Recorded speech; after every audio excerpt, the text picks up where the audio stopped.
હરિઓમ. નમસ્કાર વિદ્યાર્થી મિત્રો.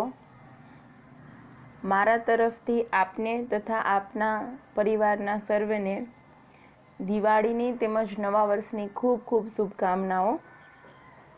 આપણે આની પહેલાં અર્થશાસ્ત્રની અંદર 1 થી 4 પ્રકરણ છે પૂર્ણ કરેલ છે. આજે આપણે 9 પ્રકરણ શરૂ કરવા જઈ રહ્યા છીએ, જેનું નામ છે ગરીબી. ગરીબી શબ્દ એવો છે કે જેનાથી કોઈ અપરિચિત નથી.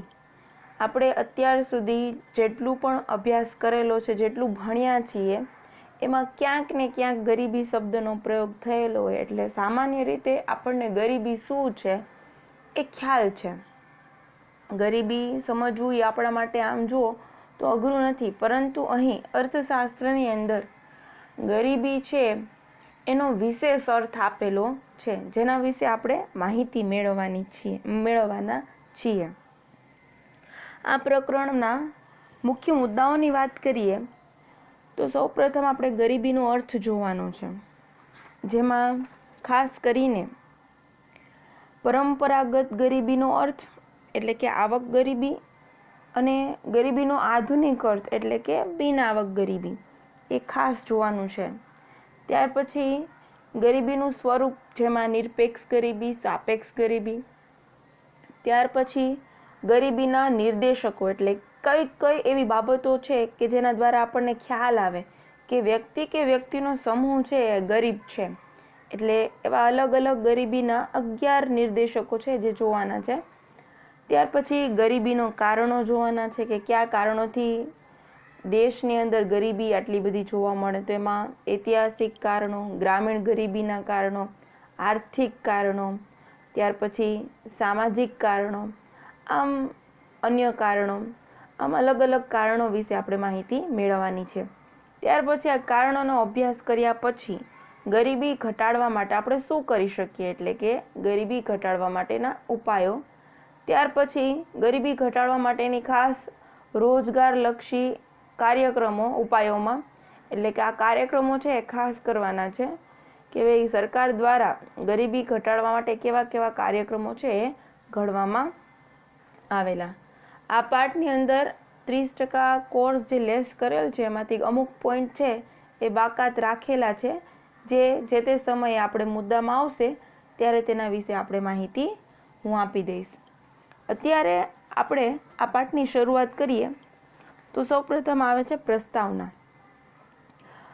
તો સૌથી પહેલાં ગરીબી, મારી દ્રષ્ટિએ ગરીબી એ શું છે તો કે ગરીબી એટલે અભાવની સ્થિતિ.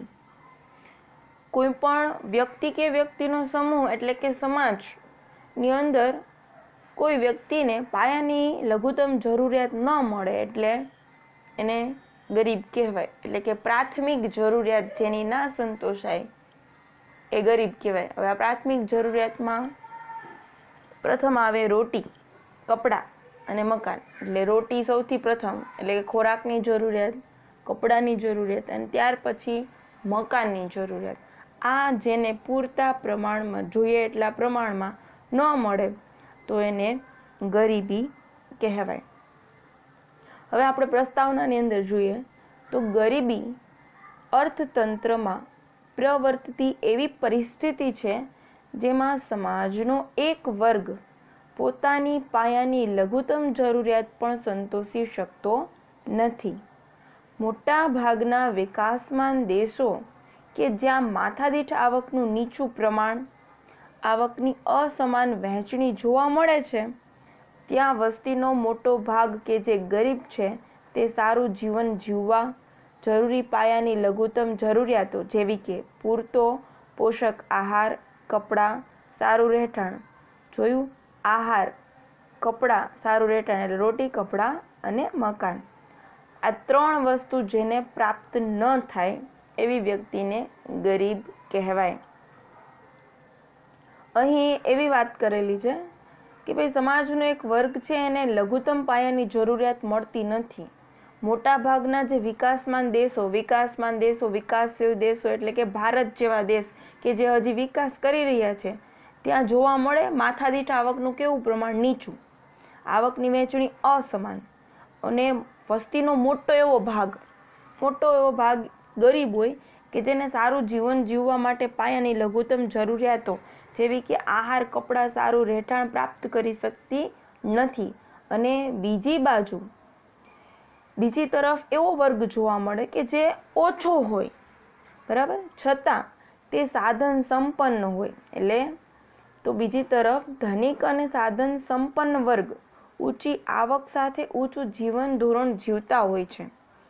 અર્થતંત્રમાં જોવા મળતી આ આર્થિક અસમાનતા કારણે સમાજમાં અસંતોષ, અશાંતિ, ઈર્ષાભાવ તેમજ વર્ગ વિગ્રહ જેવી પરિસ્થિતિ જોવા મળે છે.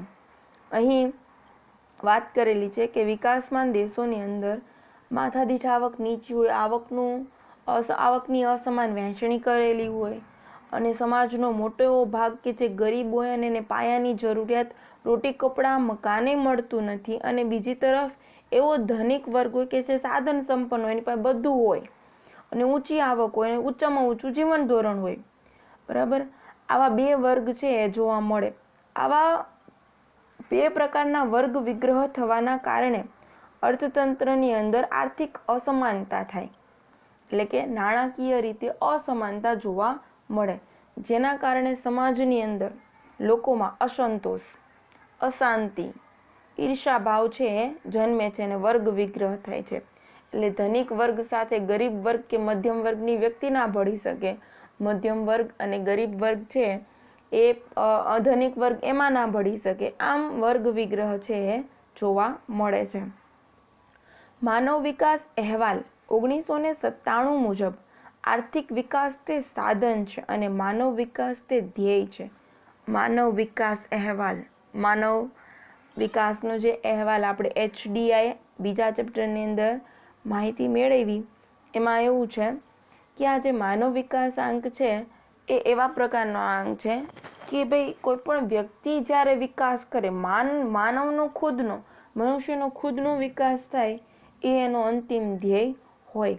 એટલા માટે અહીં એમ કહે છે કે આર્થિક વિકાસ કરવો એ તો માત્ર સાધન છે જેના દ્વારા આપણે મેળવવાનું છે શું, તો કે પ્રત્યેક માનવીનો વિકાસ.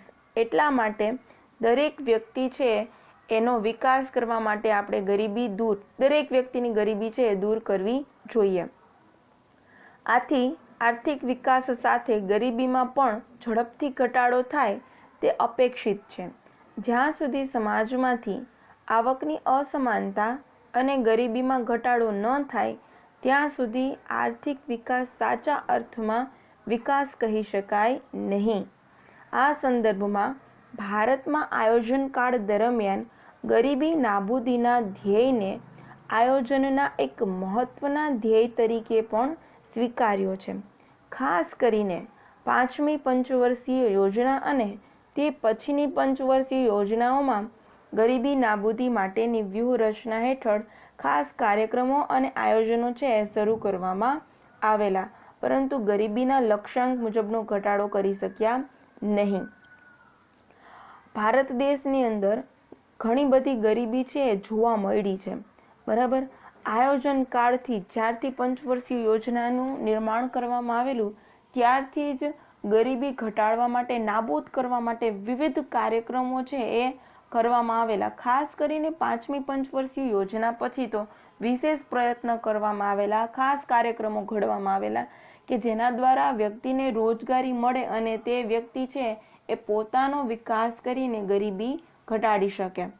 પરંતુ આ યોજનાઓ દ્વારા જે લક્ષ્યાંક નક્કી કરેલો એ મુજબ ઘટાડો છે એ થઈ શક્યો નહીં. હવે વિદ્યાર્થી મિત્રો, આપણે ગરીબીનો અર્થ જોવાનો છે. તો સૌપ્રથમ ગરીબીનો અર્થ જોઈએ તો સમાજનો એક મોટો વર્ગ પોતાની પાયાની લઘુત્તમ જીવન જરૂરિયાતોને સંતોષી શકતો નથી, તે પરિસ્થિતિને ગરીબી કહેવાય. પ્રશ્ન પૂછાય કે ગરીબી એટલે શું, તો કે સમાજનો એક મોટો વર્ગ પોતાની પાયાની લઘુત્તમ જીવન જરૂરિયાતોને સંતોષી શકે નહીં, આ પરિસ્થિતિને ગરીબી કહેવાય. અને ગરીબ કોને કહેવાય, તો કે જે વ્યક્તિને લઘુત્તમ જીવન જરૂરિયાતની વસ્તુઓ ના મળે તે વ્યક્તિ ગરીબ કહેવાય. જો સમાજનો આ મોટો વર્ગ ન્યૂનતમ જીવન ધોરણથી પણ, ન્યૂનતમ એટલે ઓછામાં ઓછું મળવાપાત્ર જીવન ધોરણ, એનાથી પણ નીચું જીવન ધોરણ ધરાવતો હોય ત્યારે સમાજમાં વ્યાપક ગરીબી છે તેમ કહેવાય. વ્યાપક એટલે ખૂબ, તીવ્ર ગરીબી એમ પણ કહી શકો. એટલે આ તો ગરીબીનો અર્થ. ત્યાર પછી આપણે ગરીબીના વિવિધ અભિગમને સમજવાના છે. તો એ પહેલા જોઈએ, વિશ્વમાં મોટા ભાગના દેશોમાં ગરીબીનું અર્થઘટન કરવાના પ્રયાસો થયા છે, પરંતુ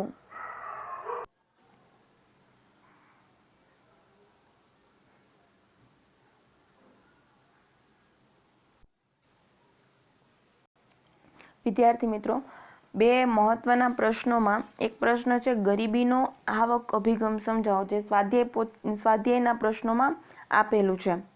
હવે એ પ્રશ્ન જો પૂછાય 2 ગુણમાં કે ગરીબીનો આવક અભિગમ સમજાવો. આવક અભિગમ એટલે પરંપરાગત ગરીબી, જેની અંદર તમારે ફક્ત અપૂરતા ખોરાકને ભૂખમરાની સ્થિતિ દર્શાવે છે, એની મર્યાદા છે ત્યાં સુધી લખવું. કારણ કે આવક અભિગમની અંદર પરંપરાગત અર્થમાં ગરીબી સમજાવવા માટે માત્ર એટલું જ ધ્યાનમાં રાખવામાં આવતું કે ભાઈ વ્યક્તિ છે એને કેટલા પ્રમાણમાં કેલેરી મળે છે, એટલે ફક્ત અપૂરતા ખોરાક અને ભૂખમરાની સ્થિતિ જ છે ધ્યાનમાં લેવામાં આવતી. એટલે આ છે એની મર્યાદા છે, તો ત્યાં સુધી તમારે લખવાનું થાય આવક અભિગમમાં. જ્યારે હવે બીજો અભિગમ આપણે સમજવા જઈ રહ્યા છીએ, આધુનિક અભિગમ. આધુનિક અભિગમની અંદર વ્યક્તિની લઘુત્તમ સરેરાશ જીવન ધોરણ છે એને તો ધ્યાનમાં લેવાનું છે, એટલે કે ખોરાકની જરૂરિયાત, લઘુત્તમ વપરાશી ખર્ચ પ્લસ એ ઉપરાંત ખોરાક ઉપરાંત ઘણી બધી પાયાની જરૂરિયાતો જેવી કે કપડાં, રહેઠાણ, શિક્ષણ, આરોગ્ય, સ્વચ્છતા, પીવાનું સ્વચ્છ પાણી, આ બધી બાબતો આધુનિક અભિગમમાં એનો સમાવેશ થાય. આધુનિક અર્થશાસ્ત્રીઓના મતે આવક ગરીબી તે ગરીબીનું એક મહત્વનું પાસું છે, પરંતુ તે માનવના એક નાના હિસ્સાનો જ ખ્યાલ આપે છે, ખાલી ખોરાકની. આપણા જીવનની અંદર માત્ર ખોરાક જ મહત્વનો નથી, આ ઉપરાંત ઘણી બધી બાબતો હોય, એટલે આપણા નાનકડા હિસ્સાનો જ ખ્યાલ આપે છે. કાર્ય કરવાની તથા પસંદગી માટેની જે સ્વતંત્રતા ધનિકો પાસે ઉપલબ્ધ હોય છે તે ગરીબોને ક્યારેય હોતી નથી. આ સંદર્ભમાં ગરીબીનો પૂરો ખ્યાલ મેળવવા ફક્ત આવકના સંદર્ભમાં જ વંચિતતાનો વિચાર ન કરતા તે સિવાયના માનવ જીવનના વિકાસ માટે જરૂરી બાબતો જેવી કે જ્ઞાન, લાંબુ અને સ્વસ્થ જીવન, સારું જીવન ધોરણ, વ્યક્તિ સ્વતંત્રતા, તકોની ઉપલબ્ધતા અને પસંદગીઓ તથા સ્વાભિમાન સાથે ગૌરવપૂર્ણ જીવનનો પણ વિચાર થવો જોઈએ. સંયુક્ત રાષ્ટ્ર વિકાસ કાર્યક્રમ UNDP, United National Development Programme ના માનવ વિકાસ અહેવાલમાં માનવ વિકાસ આંક એટલે કે HDI અને માનવ ગરીબી આંક એટલે કે HPI, હ્યુમન પોવર્ટી ઇન્ડેક્સ ની ગણતરીમાં મુખ્ય 3 બાબતો જ્ઞાન, આરોગ્ય અને સારા જીવન ધોરણનો સમાવેશ કરવામાં આવ્યો છે, જેમાં જ્ઞાન માટે સાક્ષરતા દર અને નોંધણીનો દર એટલે કે એનરોલમેન્ટ રેશિયો, આરોગ્ય માટે જન્મ સમય, અપેક્ષિત આયુષ્ય અને સારા જીવન ધોરણ માટે માથાદીઠ કુલ ગૃહ ઉત્પાદનનો સમાવેશ કરવામાં આવે છે. હવે આ પ્રશ્નની અંદર તમારે મુખ્ય કઈ કઈ બાબતોનું ધ્યાન રાખવું, તો કે બિનઆવક અભિગમ, આધુનિક અભિગમ જે છે ગરીબીનો, એની અંદર સૌપ્રથમ આપણે ધ્યાનમાં લેશું લઘુત્તમ સરેરાશ જીવન ધોરણ, આ ઉપરાંત શિક્ષણ, રહેઠાણ, કપડાં, આ બધું. આ ઉપરાંત આવક સિવાયની ફક્ત આવકનો સંદર્ભ પૂરતો નથી, આવક સિવાયની માનવ જીવનના વિકાસ માટે જરૂરી બાબતો જેમ કે જ્ઞાન એટલે શિક્ષણ, લાંબુ અને સ્વસ્થ જીવન, સારું જીવન ધોરણ, વ્યક્તિ સ્વાતંત્રતા, તકોની ઉપલબ્ધતા, પસંદગી તેમજ સ્વાભિમાન સાથે ગૌરવપૂર્ણ જીવનનો પણ વિચાર થવો જોઈએ. આ મુદ્દો છે એ આપણે આધુનિક અભિગમમાં લેશું. આ ઉપરાંત સંયુક્ત રાષ્ટ્ર વિકાસ કાર્યક્રમના અહેવાલ મુજબ માનવ વિકાસાંક અને ગરીબી આંક આ ગરીબીની સ્થિતિના માપદંડ છે એ ગણાવી શકાય. એટલે આધુનિક અભિગમની અંદર વ્યક્તિની તમામ પાસાઓને ધ્યાનમાં રાખીને આ અભિગમ છે એ નક્કી કરવામાં આવેલો છે. આપણે જે પાઠ્યપુસ્તકની અંદર છેલ્લા જે મુદ્દાઓ આપેલા છે, માનવ વિકાસાંક, ગરીબી આંક, HPI, એને ગણવા માટે કઈ કઈ બાબતોનો સમાવેશ થાય છે એનું પણ અહીંયા ઉલ્લેખ કરેલો છે, જે બીજા ચેપ્ટરની અંદર એક વખત આવી ગયું છે, એટલે ફરીવાર આપણે રિપીટ કરતા નથી. અને બીજું કે આધુનિક અભિગમ કદાચ પૂછાય તો એની અંદર આપણે ફક્ત એટલો જ ઉલ્લેખ કરવાનો રહે કે સંયુક્ત રાષ્ટ્ર વિકાસ કાર્યક્રમના અહેવાલ મુજબ માનવ વિકાસાંક એટલે કે HTI અને માનવ ગરીબી અંક એટલે કે HPI ગરીબીની સ્થિતિ માટેના માપદંડ છે. પછી એ કેવી રીતે માપવામાં આવે છે એનું કંઈ વિગતવાર ચર્ચા કરવાની આવશ્યકતા નથી. આજના આપણા વિડીયોની અંદર આપણે ખાસ અમુક બાબતો છે એ ધ્યાનમાં લઈશું. એક, સૌથી પહેલાં ગરીબીનો અર્થ, જે આપણે પ્રથમ પેરેગ્રાફની અંદર જ જોયું કે ભાઈ પાયાની લઘુત્તમ જીવન જરૂરિયાતોને સંતોષી શકતો નથી તે પરિસ્થિતિ એટલે ગરીબી. ત્યાર પછી આપણે ગરીબીના બે અભિગમ, આવક અભિગમ અને બિન આવક અભિગમ જોશું. એ બે પ્રશ્નો ખાસ. અને ગરીબી રેખાનો અર્થ કે ભાઈ જીવન જરૂરી ચીજ વસ્તુઓ અને સેવાઓને ખરીદવા માટે નક્કી કરવામાં આવેલ આવક અને ખર્ચની લઘુત્તમ સપાટી એટલે ગરીબી રેખા. આ પ્રશ્ન મોસ્ટ આઈએમપી છે એટલે ખાસ કરવા. આજના લેક્ચરમાં આટલું. હરિઓમ અસ્તુ.